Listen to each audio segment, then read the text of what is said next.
All right. The Biden administration announced today that it's suspending the implementation and enforcement of its unconstitutional vaccine mandate for private sector employers, pending the outcome of litigation by the Daily Wire and others. This is huge news for the 80+ million American workers currently being asked to choose between their livelihoods and their bodily autonomy. It's huge news, too, here at the Daily Wire. We were the first in the nation to file suit against the administration for this tyrannical overreach. And just this week, all of the cases filed around the country were consolidated into our court, the Sixth Circuit Court of Appeals.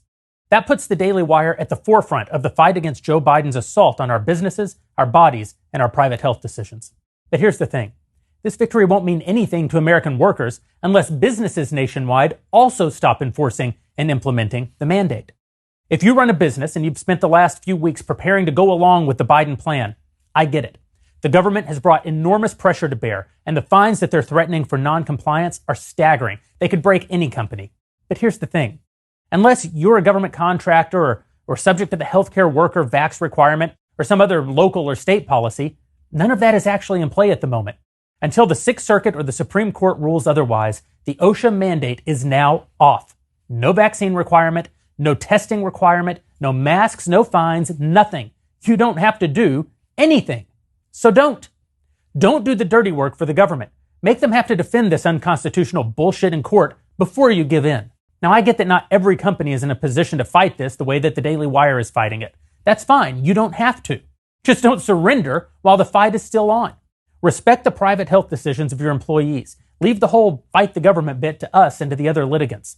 And if you work for a company that's forcing this nonsense on you in the name of complying with the OSHA mandate, well, that's no longer true.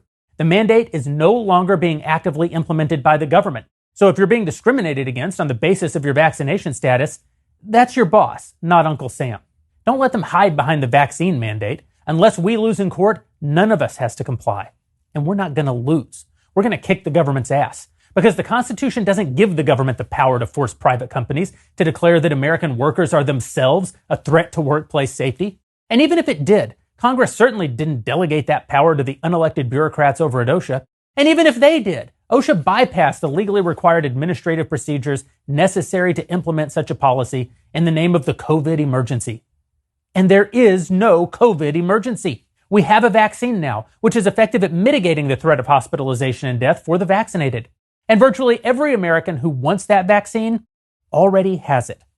And with new therapeutics that are coming online, even the unvaccinated are at a lower and lower risk from COVID.